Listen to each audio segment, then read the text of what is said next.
Big group is banks from around 7 countries in Eastern Africa, Kenya, Uganda, Rwanda, Tanzania.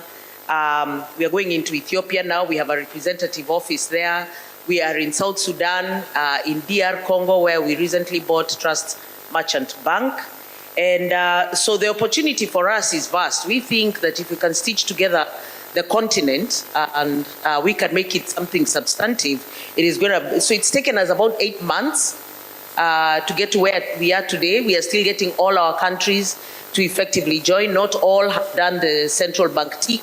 Not all have completed the integrations, which of course were painful in some instances where we found we didn't have the right levels of integration or even software development that needed to be done, cybersecurity that needed to be resolved, how do we manage data, all these questions, how do we ensure there's integrity, all these needed to be resolved for us to move forward. But the beauty of it is that once you put in that level of effort, you're not going back. So yes, I'm very proud of our efforts. We are co-creating Africa's future in order for all of us to be able to share in that future equitably.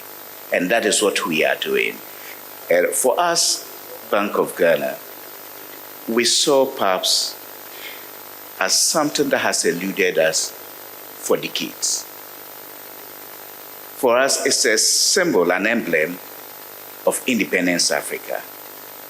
It is an opportunity for us to lift up our banks and payment service providers, empower them to solve the problems of the continent.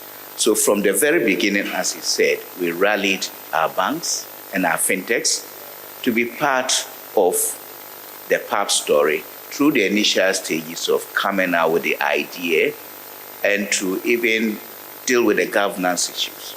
So from the beginning, we were part of it as a journey.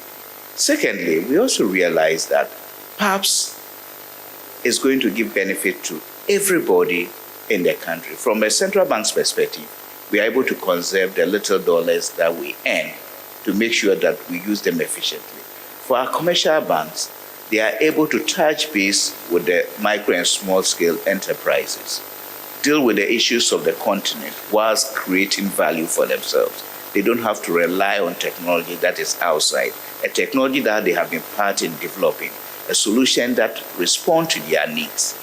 They also saw value there. And also the fact that it's a net settlement system means that they also make good use of their liquidity. So it is one solution that I would say that the central bank led, bringing everybody on board. And we had no laggards. Everybody wanted to be part of it. And I can talk about PAPSS the whole day. And I can tell you that it responds to economic imperatives. It deals with our frictions in our development efforts. It is also an empowerment tool for our continent in terms of what the banks and the fintechs can do. And it is the glue that is going to bind all of us. So for us, it is a journey that is inextricably linked to the development of the continent, and for that matter, our country.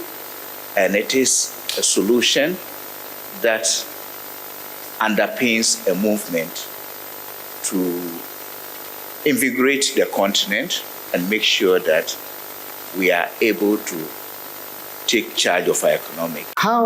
What motivated, you saw the vision very quickly and you quickly led it. You actually led us to do it and we did it so well. The proof of concept was done very, very well, executed so brilliantly. So please walk us through your journey and what motivated you to be able to grasp the PAPSS quickly and bring us on board. Strategically, we had a vision. So for those who are new, who are hearing of Pay-Attitude or Unified Payment for the very first time, we have been existing as a payment scheme and driving digital payments and centered around the use of phone numbers to empower commerce and trade, right? And then we were ready and set to go into the card space. And while we recognized and desire to drive our scheme domestically, right? we recognized that it was important to also be able to achieve global acceptance, if not for anything in the African space. So partnering with PAPSS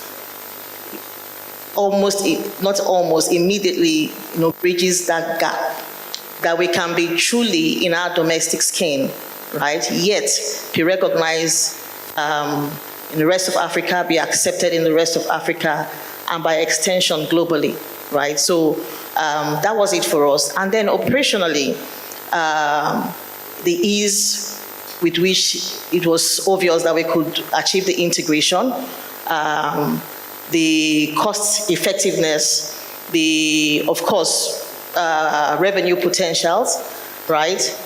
And generally, it's aligned with the vision to say, at some point, we will go beyond the shores of Nigeria, right? So it was almost a no-brainer.